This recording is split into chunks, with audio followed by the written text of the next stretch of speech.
All right, we need to have a serious discussion about a fundamental shift in how conflict is waged. The entire concept of a battlefield has changed. It's moved from physical ground to the invisible front lines of cyberspace. And look, this isn't some far-off future threat. It is happening right now, and it has profound consequences for our national security. This quote right here, it absolutely nails the strategic landscape we're operating in.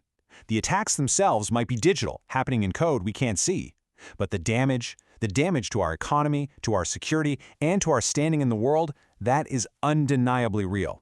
Let's dig into the evidence. So first up, let's look at how these cyber operations can cause direct, tangible economic harm, all without a single shot ever being fired. This is all about using digital interference to take control of the physical world. I want you to consider what happened back in 2026 in the Strait of Hormuz. We saw Iran-linked actors launch a massive GPS jamming and spoofing campaign, and they did it in one of the world's most critical shipping choke points. Make no mistake, this was a deliberate, coordinated act of aggression.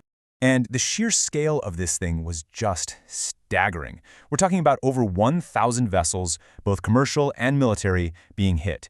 This created absolute chaos in a vital artery for global trade. You know, the number of targets alone shows you just how easily these new kinds of attacks can be rolled out on a massive scale. The real-world effects were, well, they were alarming.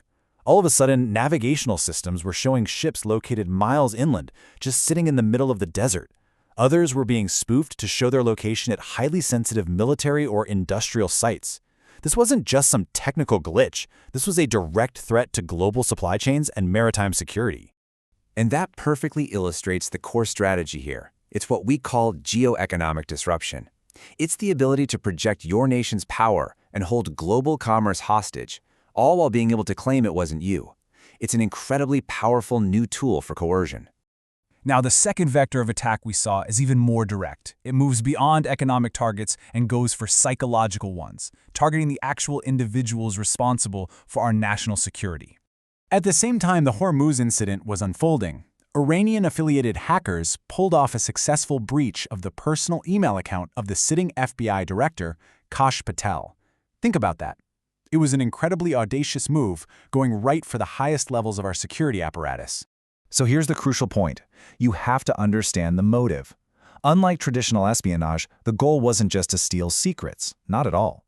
By publicly leaking private, personal communications, the real intent was strategic intimidation. It was a clear signal being sent to our leadership, one designed to create instability, undermine confidence, and wage straight-up psychological warfare. So these attacks, they naturally raise a critical question. What is making them so effective and so frequent? How is this happening? Well, the answer really lies in the technology that's powering them. You've got two key forces that have really converged here: rapid, almost unbelievable advances in artificial intelligence and the widespread availability of sophisticated state-level cyber capabilities. This combination, it's like pouring gasoline on a fire. It's a potent accelerant, making it easier and cheaper than ever for our adversaries to carry out these high-impact operations. And what this creates is a totally new operational reality for us. AI-driven attacks can be launched at machine speed, they can be scaled across thousands of targets at the same time, and they can be designed to make figuring out who did it, well, incredibly difficult. Our adversaries are now operating faster and more effectively than ever before. So let's pull all this together. What is the big strategic takeaway from these incidents? What do the events in the Strait of Hormuz and the direct targeting of our leadership really tell us about the future of national security? The primary consequence is this. The clear, traditional line we used to be able to draw between a state of peace and a state of war, well, it's effectively been erased. We are now living in a state of persistent, low-level conflict waged in the digital world. It's a gray zone where our adversaries can inflict real harm without ever triggering a conventional military response. And that leaves us with the critical question that we absolutely must answer. This new battlefield, it has no clear front lines, no geographic boundaries. The targets aren't just military anymore, they're economic and they're psychological. In this new reality, our old doctrines might not apply. So the central challenge for all of us is to redefine what national defense even looks like in the 21st century.